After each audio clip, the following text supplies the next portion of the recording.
We're doing a mod on this Vox Valvetronix VT20X. I really like this little lamp. I may add a speaker extension jack in a future mod, but for today what we're doing is just modding. This thing makes a lot of noise because there seems to be a grounding issue. So what I've done is I've popped off the back plate, the back face plate, and I'm going to make a pretty simple mod here. So this was attached to the back plate, which is the power connecting to the little AC adapter. And I'm going to take this AC adapter and I'm going to just... Yeah, so the mod here is to take this power source that came out of the back plate.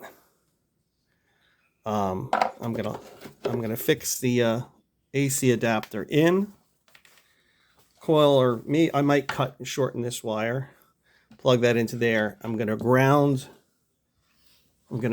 that using a 3-prong cable and use that as the main power cable. That should get rid of all the noise, and we'll have a nice little mod on this Vox VTX or VT20X. Challenge number 1 was not really having enough room to drill, so I'm going in at an angle. I'm drilling a pilot hole first with a smaller bit, and then I'm going to use a couple of bigger bits to get through that, so it's wide enough to fit this little guy without having to do any deassembling of that wiring. I probably could if I needed to, but I'd rather not have to pull those out. Anyway, so that's the plan. Here we go.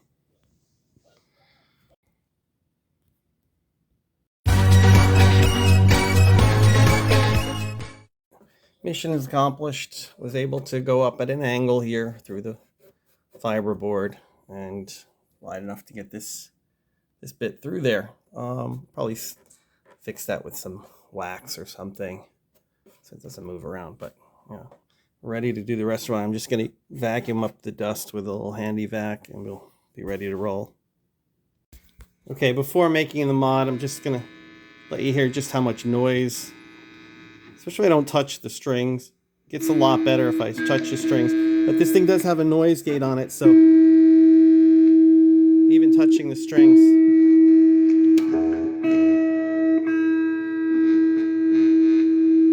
it's just very noisy.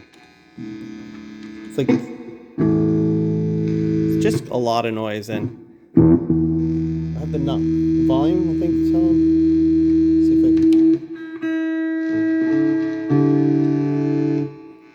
I'm going to see if I can tame that down. We're just about done with this. You can see I'm going to fix this, but I just wired up the positive and the negative here. A little solder and tape to secure it, and then the ground here. I ran a new wire ground, and I added one of these little crimp sliders, and I was going to slide it in here to ground to the chassis, but I found a better solution inside here. You can see there's a little screw that comes in from the top here. So I loosened this screw to make sure it fit, and it does. So I'm just going to basically use the crimp flat connector underneath. I'm going to use this little connector. I found a nut that fit. It's a little dark, I don't know if you can see, but I'm going to tighten that up in there, and then we'll have a solid ground. So that should do it. Okay, we're nearly done with this.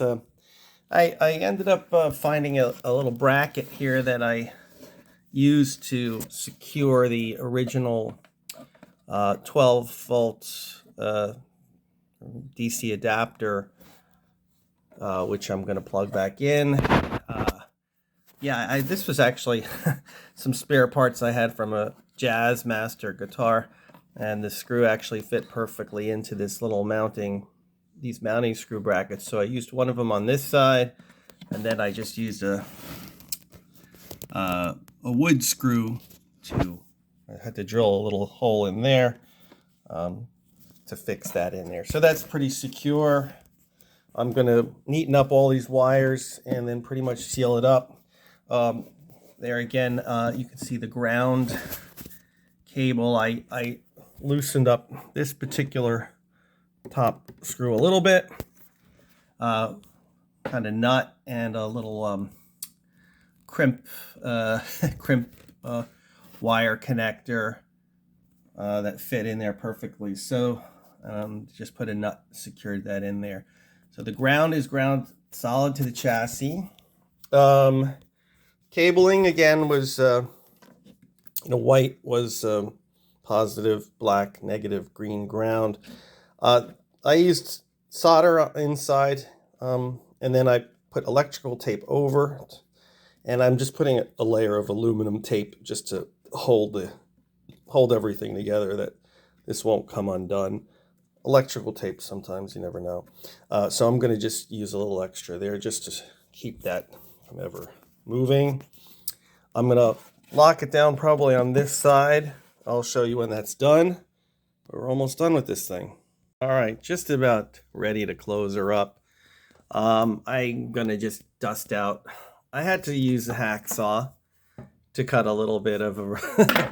This is a pretty thick gauge power cable, so I had to cut a little bit of a hole here in order to feed the cable through. I would have drilled through here another hole, but it's very difficult for me to actually get enough of an angle on my drill bit to get this one is kind of coming in at a 45-degree angle this way.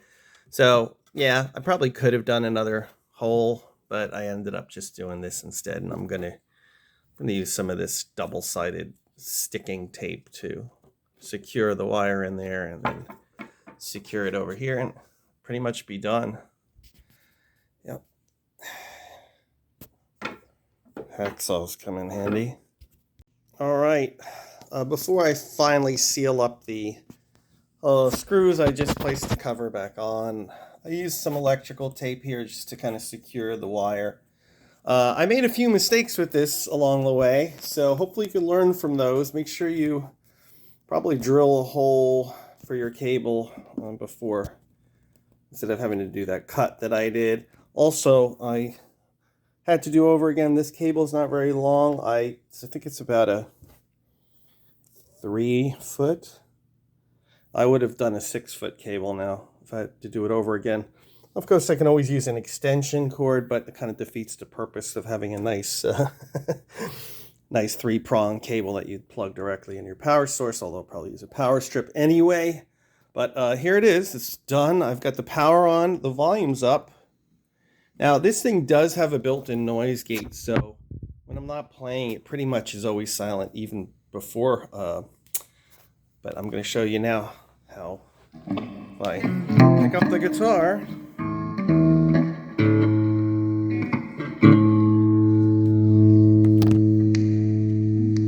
pretty silent, and a little bit of noise, typical of when you're not touching the strings, but got the volume pretty loud now.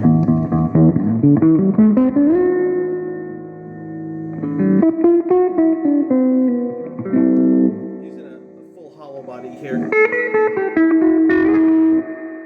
So you can hear it's really quiet. I'm very happy.